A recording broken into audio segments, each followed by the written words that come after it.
За сайн байцгаана уу. Өнөөдрийн үзэх хичээл бол ерөнхий сэдв нь нүүдлийн соёл иргэншилт монголчуудын Монгол өв ухаан гэдэг сэдв байна.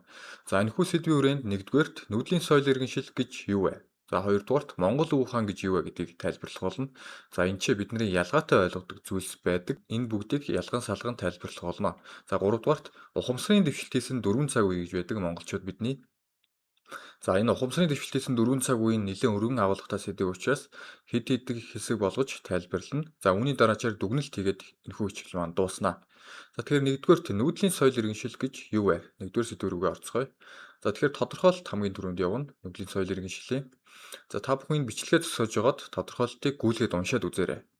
За тэгэхээр нүүдлийн соёл иргэншил гэдэг бол орчлон ертөнцийн зам ёс, динамик зүй тогтолыг төрийн засаглалаар дамжуулан нийгмээ зохион байгуулан удирдсан цогц систем юм а гэж байна. Энэхүү иргэншил нь хувь хүний амьдралыг байгаль орчлонгийн хэмнэлтэд зохицуулан уялдуулж, хүн бүрийг бие махбод болон оюун санааны тасралтгүй хөгжилд идэвхтэй чиглүүлэн оролцуулдаг монголчуудын бүтээсэн засаглалт соёл иргэншил юм а гэж байна. За энэ тодорхойлолт дээр зургаар туршлан үзүүлэх гэвэл юу гэж байна гэхээр хамгийн нэгдүгээрт монголчууд бидний өвөг дээдэс энэ оршихуйн зам ёс буюу орчлон ертөнцийн зам ёсыг танин мэдсэн.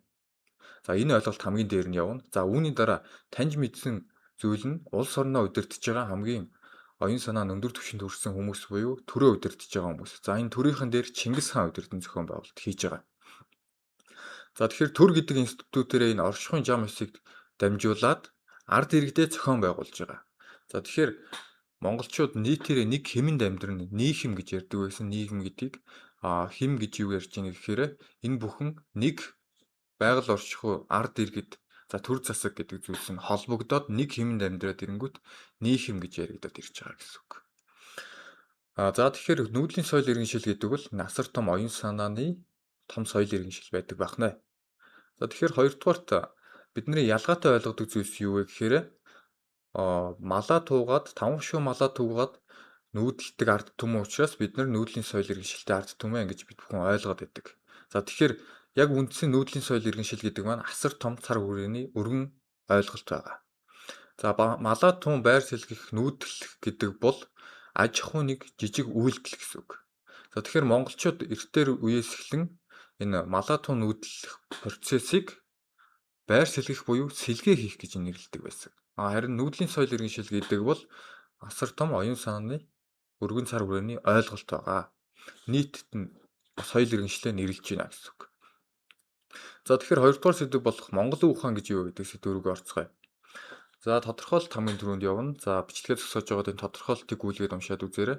За энэ чинь юу гэж юм гэхээр өвөөгөөс аавд, ааваас хүүд үе дамжин уламжлагдсан амьдралын туршлага танин мэдхгүй мэдлэг ухааныг Монгол өв ухаан гинэ гэж. Үе дамжиж уламжлагдж байгаа, өвлөгдөж байгаа энэ оюун санааны ололт мэдлгүүдийг Монгол өв ухаан гэж байгаа. Нийтэд нь ерөнхийдөө.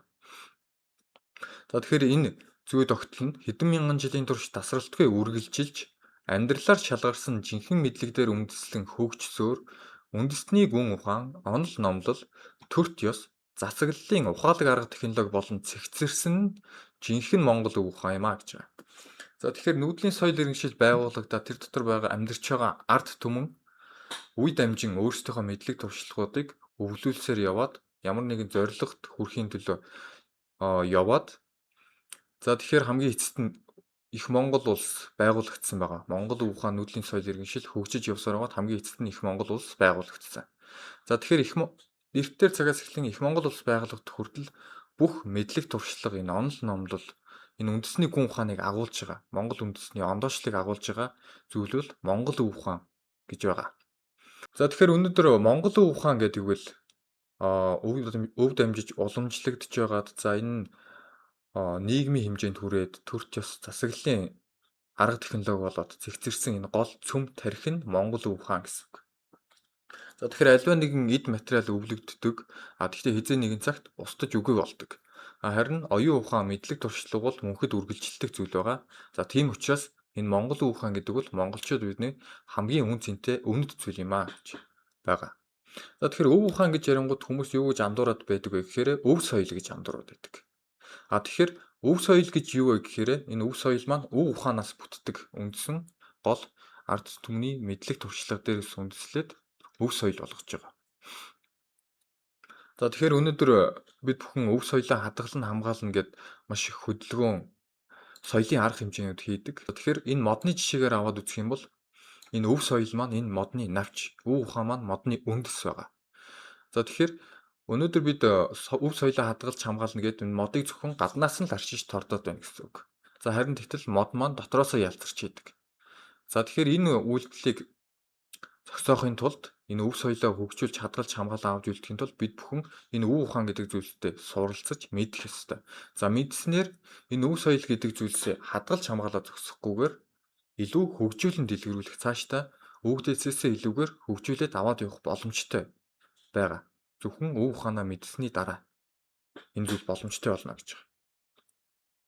За тэгэхээр 1-2 дугаар сэдв болох өв соёл, нүүдлийн соёл иргэншил болон өв ухаан гэдэг сэдв маань дууслаа. За дараагийн сэдв бол энэ монголчуудын ухамсарын дэвшилтийн 4 цаг үе гэж ярьж ирсэн. За тэгэхээр хамгийн ойлгомжтойгоор бид бүхэн энэ хас тэмдгийг мэднэ. За хас тэмдэг нь ямар учиртай тэмдэг вэ гэхээр энэ 4 цаг үеийг бэлэгдсэн ийм 4 талтай тэмдэг байгаа. За тэгэхээр энэ ухамсарын дэвшилтийн 4 цаг үеэл бэлэгдэж энэ хас тэмдгийг зохиосон байна гэсэн үг бидний өгдөгдсөн. За тэгэхээр хамгийн нэгдүгээр өтөөгөө ухамсар, мон огоо ухамсар, мон огоо ул ухамсар гэх мэтчлэн ард түмнэрээ нийтээрээ ухамсарлаад за тэрийг ухамсарлсан зүйлсээ сахилга боттойгоор баримталж явсны эцэст их Монгол улс байгуулагдсан байна гэсэн үг. За тэгэхээр энэ монголчуудын ухамсарын дэвшилтийн 4 цаг үеийг зэгцтэй тайлбарлахын тулд хамгийн нэгдүгээр ухамсар гэж юу вэ гэдгийг бид бүхэн авч үзье. Хувь хүн дээр. За үүний дараачаар энэ монголчуудын ухамсарын дэвшилт нь цаг хугацааны үед ямар байсан бэ? Ямар цаг үед энэ ухамсарын дэвшилтүүдийг хийгээ явсан бэ гэдэг. Цаг хугацааны авч үзэн. За үүний дараачаар дэвшилтийн үр дүн, монголчуудын ухамсарын дэвшилтийн үр дүн нь юу байсан бэ гэдгийг тайлбарлана. За тэгэхээр үр дүнг тайлбарлавал ерөнхийдөө ухамсарын дэвшилт гэж юу вэ гэдг нь тодорхой болчихно гэсэн үг. Харин энэ үр дүн бол ерөөсөө монголчууд бид бүхэнд эв нэгдлийг л авчирж исэн зүйл байдаг. Синержи гэдэг. За тэгэхээр энэ синержи гэдэг зүйлс нь эв нэгдэл гэдэг зүйл ямар хүчтэй зүйл вэ гэдгийг энэ 4-р хэсгээр тайлбарлана. За 5-р хэсэг бол яг монголчууд ухамсарын дэвшилтээ хийгээд бодит дэлхийн ертөнцийн бусад ард түмэн улс үндэстнүүдэд ямар бодиттой нөлөөлөл үзүүлсэн бэ гэдгийг гадна талаас нь тайлбарлана гэсэн үг. За тэгэхээр нэгдүгээр ухамсар гэж юу вэ гэж байгаа. За хүн амьтнаас ялгарах гол онцлог бол ухамсарлах процесс байдаг. Хүн амьтнаас ялгарах, бусад амьтнаас ялгарах. Хүмүүсийн онцлог бол ерөөсөө ухамсартай. За тэгэхээр ухамсарлна гэдэг маань хүн өөрчлөгдөж хөгжихийн хамгийн эхлэл байдаг. За тэгэхээр өнөөдөр би нэг төвшөнд байна, ирээдүйд нэг зорьсон зорилготой хүрэхийг хүсэж байна. За тэгтэл надад маш олон муу дадал зуршлууд байна. Эсвэргээрээ маш олон сайн дадал зуршлуудыг би өөртөө хэвшүүлжиж ирээдүйн зорьсон зорилготой хүрнэ. За энийг бид бүхэн бүгдөө мэдэж байдаг боловч өөрчлөлт тавьчихгүйгээр яваал байдаг гэсэн үг. За тэгэнгүүт мэднэ гэдэг маань ухамсарлах гэсэн үг биш. Альва нэгэн зүйлсийг мэдэж мэдээлэл авч ин дараа нь тэр мэдсэн зүйлсээ үнэхээр ойлгоно. Ойлгосны дараа ухамсарлана гэж байгаа. За тэгэхээр ухамсарлсан хүн бол өөрийгөө өөрчлөөд муу дадал зуршлуудаа хаяад сайн дадал хэвшлүүдээ бий болгоод ингээ хөгжөөд явдаг. Өөрчлөгдөд явдаг. За тэгэхээр хувь хүн дээр бол ухамсарлна гэдэг маань ерөөсөө өөрчлөгдөж хөгжихийн эхлэл байгаа. За тэгвэл энэ монголчуудын ухамсарын дэвшилт гэж юу яриад байна гэхээр нэг хүн ухамсарлан ойлгосон зүйл биш. Эхний нэг хүн ухамсарлаж ойлгоод дараачихаа нийгэмдээ ойлгуулж байгаа гэсэн үг. За тэгэхээр нийтээрээ ухамсарлан ойлгосон зүйлсээ монголчуудын ухамсарын дэвшилтийн 4 цаг үе гэж яриад байна гэсэн үг. За тэгэхээр энэ монголчуудын ухамсарын дэвшилт нь цаг хугацааны үед ямар байсан юм бэ гэж байгаа. За тэгэхээр хамгийн нэгдүгээрт 100 орчим мянган жилийн өмнө энэ өтөөгөө цаг үед хамгийн ихний ухамсарын дэвшилтийг хийсэн байдаг. За өтөөгөө цаг үеэс 60 орчим мянган жил үргэлжилсэний дараа дахиад Монголиогийн цаг үед дараагийн ухамсарын дэвшилтийг хийсэн байдаг. За үүнээс нэг 36-40 орчим мянган жил үргэлжлээд Манукол ухамсараа гэх. Манукол цаг үед дахин нэг ухамсарын дэвшилт. За тэгээ 3000 жилийн дараа Аккакмонгол гээд дахин нэг ухамсарын дэвшилт хийсэн байдаг. Одоогоос 1000 орчим жилийн өмнө гэсэн үг. За энэ ерөөсөө Аккакмонгол гэдэг нь Их Монгол улс байгуулагдсан ерөнхий үндсэн ойлголт утга санаанууд байна гэсэн үг. За тэгэхээр үр дүн нь юу байсан бэ гэдгийг бид бүхэн товчхон авч үзье. За хамгийн нэгдүгээр төтөөгөө цаг үед бол 100 орчим мянган жилийн өмнө энэ засаг захиргааны хамгийн анхны нэгж болох ураг төрөл Отог овог гэдэг анхны бүтцийг бий болгосон. дотооддоо эв нэгдэлтэй. За энэс өмнөх цаг үедэд хотог овгууд дотооддоо эв нэгдэлтэй нэг цул нэг бүлэг болж чаддаггүй байсан гэсэн үг. За тэгэхээр өтөөгөө цаг үед отог овгийг бий болгосон бол Манукал цаг үед. Энэ Манукал цаг үе маань 100 орчим мянган жилийн дараа бий болсон байгаа. Өтөөгөө Монголын Манукал гэх цаг үеийг хэлчихсэн. Монголын цаг үед болохоор Манукал цаг үед болохоор энэ отог овгууд эвлэлд нь нэгдээд Овг аймаг гэдэг нийгмийн маш том засаг захиргааны нэгжийг бий болгочихж байгаа. Нөгөө отог овгуудыг олон отог овгуудыг нэгтгэхэд Монголын цаг үе гэж дунд нь байсан. За тэр болохоор бид бүхэн нийтээрээ дахиад отог овгууд дотооддоо Манукал цаг үе шиг Овг аймаг болж нэгдэх хэрэгтэй юм байна. Тэгвэл илүү хөгжиж, илүү хамтран ажиллаад үр дүн гарах, хүчрхэгжих боломжтой юм байна гэж ойлгосон байгаа. Ойлгосон боловч тэр нийгмийнхаа эв нэгдэлтэй системийг бий болгохын тулд асар их цаг хугацааг зарцуулсан байгаа. За тэгээд тэрний эцэст нь Манукал цаг үед зорьсон зорилгодоо хүрээд энэ Овг аймаг гэдэг эв нэгдэлтэй бүтцийг бий болгосон байна. За тэгэхээр үүний дараачаар 3000 жилийн дараа Овг аймагуд, олон овг аймагуд нэгдэж их Монгол улсыг байгуулсан гэж байгаа. Хакок Монгол гэдэг ухамсараар. За тэгэхээр их Монгол улс байгуулагдахаас өмнө нөгөө Хэрээд аймаг, Татар аймаг гэдэг олон овг аймагуд байсан. За тэрийг Чингис хаан гарч ирээд олон овг аймагуудыг нэгтгэж их Монгол улсыг байгуулсан гэсэн үг. За тэгэхээр их Монгол улс байгуулагдсан ерөнхий замнал бол бидний өвдөд айл эртнээс 100 орчим мянган жилийн өмнөөс тэр амчин төвөрчин байсан цаг үеэс эв нэгдэл гэдэг зүйлсийг эрхэмлэн нийгмээрээ тэрийг баримталж хөгжүүлж ирснээрээ сахилга баттайгаар хөгжүүлж ирснээрээ эцсийн үр дүнд нь их Монгол улсыг байгуулсан гэсэн үг. За ийм байгаа. Тэгэхээр их Монгол улс маань бидний өвдөд ерөөсөө хүн төрөлхтөнд хийж бүтээгээд байсан зүйл маань энэ эв нэгдлийн систем гэдэг зүйлсийг анхлан угсарч бий болгоод байна гэсэн үг. За тэгэхээр эв нэгдэл гэдэг маань синержи гэдэг нэг онлын ойлголт байдаг. За энэ чинь юу гэж вэ гэхээр нэг хүн ганцаараа хөдөлмөрлөлөө нэг л хүний үр дүн бүтээмж гаргана. За өөр нэг хүн тусдаа ганцаараа хөдөлмөрлөлөө нэг л хүний үр дүн бүтээмж гаргана. За тэнгуут эн чинь нэг дээр нэмэх нэг тэнцүү 2 болж байна тийм үү? Харин энэ хоёр хүн нэг үнэт зүйл нэг эрх ашигт ор нэгдээд хоорондоо мэдлэг мэдээлэлээс солилцоод хамтран ажиллавал нэг дээр нэмэх нэг тэнцүү 3 буюу энгийн математикийн нэмэгдэл төр биш илүү энэ синержи идэвхжлээрээ нэмэгдэж байна гэсэн. Тэгэхээр эв нэгдэл гэдэг маань эв нэгдлийн системийг угсрана гэдэг маань дэлхийн ертөнц хүн төрөлхтөнд асар их хөгжил дэвшлиг хурдан хугацаанд авчирсан ийм зүйл байгаа. Тэгэхээр бидний өвдөс гол хийгээд байсан зүйл маань энэ эв нэгдлийн дотоод системийг л угсаад байсан. Хүн хэрхэн хоорондоо эв нэгдэлтэй амьдрах вэ? 10 хүн хэрхэн эв нэгдэлтэй амьдрах вэ? 100 хүн, 1000 хүн, за сая хүн хэрхэн эв нэгдэлтэй амьдрах вэ гэдэг. Эв нэгдлээ илүү өргөжүүлэн томруулсан энэ системийг л угсаад байсан гэсэн үг. За тэгэхээр бидний өвдөд энэ эв нэгдлийн системийг угсна гэдэг маань энэ дэлхийн ертөнцид барьсан хамгийн том бэлэг байна гэсэн үг. Бид бүхэн эв нэгдлийн систем угсарч байгаа бол тэр эв нэгдэлтэй орон зайд амьдарч байгаа хүмүүс хөгжил дэвшлиг бүтээж бий болгодог гэдэг ойлголтыг маш сайн ойлгох хэрэгтэй. За тэгэхээр бодит ертөнцийн дэлхийн ертөнцийн яг хүн төрөлхтөнд ямар нөлөөлөл авчирсан бэ гэж байгаа. Хамгийн ихний 100 орчим мянган жилийн өмнө өтөөгөө цаг үед. За энэс өмнө хувьслын онолоор аваад үзэх юм бол 300 орчим мянган жилийн өмнө орчин үеийн хүн үүссэн гэж үзэж байгаа. Европт үед Homo neanderthal, Африкт үед Homo sapiens гэх мэтчлэн. Тэгтэл энэ 200 гаруй мянган жилийн хугацаанд энэ амчин төвөрчин цаг үе үргэлжилж исэн. Ямар ч хөгжил дэвшлэгүүгээр агуудаа амьдраад байж исэн гэсэн үг.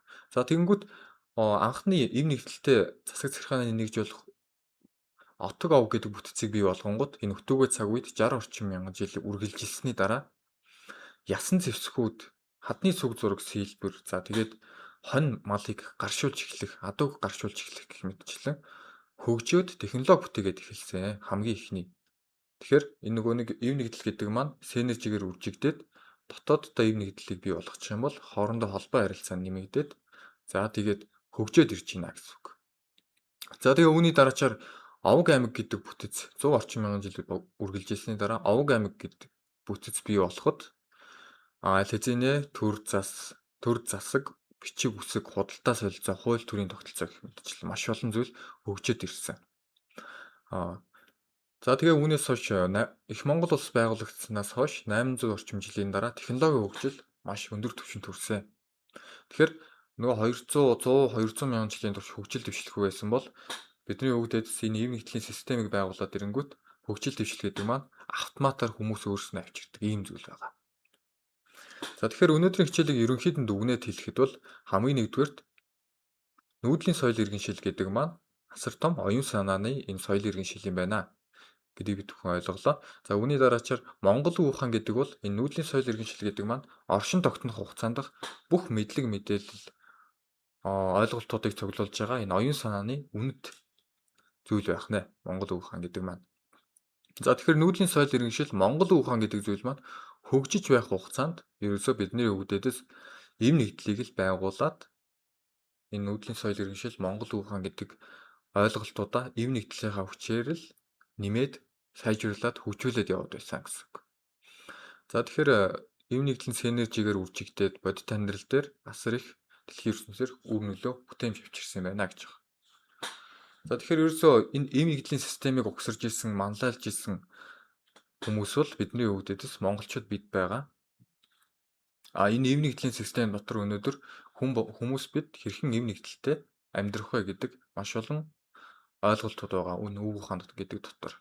За тэгэхээр өнөөдрийн хичээлээрээ ерөнхий ойлголтыг хүргэсэн бол дараагийн хичээлээрээ энэ Монгол Уг ухаан гэдэг зүйлсийг илүү дэлгэрэнгүй дотоод систем бүтцийн тайлбарлана. Хамгийн гол нь тэр эв нэгдэлтэй систем бүтцийг хэрхэн бий болгоч вэ гэдгийг маш сайн задлж системтэйгээр тайлбарлахыг зорж байгаа. За тэгэхээр өнөөдөр бидний өвгдөөс эв нэгдлийг эрхэмлэж, эв нэгдлийг зорж амьдарч байсан бол өнөөдрийн дэлхийн ертөнц бидний өвгдөөсийн байгуулсан эв нэгдэлтэй системийг мартаад, хаяад за тэгээд хоорондоо асар их дайсагналцалтай хоорондын харилцаагаа хийж чадахгүй ийм аюултай тул гараад байгаа. За тэгэхээр уг ухаан гэдэг бол монголчууд бид бүхэн суралцаа зогсохгүйгээр өнөөдөр дэлхийн ертөнцид зааж ойлгох ёстой ийм зүйл байгаа эв нэгдлийн. Дотоод систем нь бол ард түмэн улс үндэстэн хэрхэн хоорондоо эв нэгдэлтэй харилцаа холбоо хийж амьдрах вэ гэдэг байна. За тэгээд дараагийн хичээл дээр 10-ын систем, хамтын хариуцлагын тогтолцоо, за тэгээ эрхийн тухай ойлголт гэх мэтчлэн энэ зүйлсийг тайлбарлана.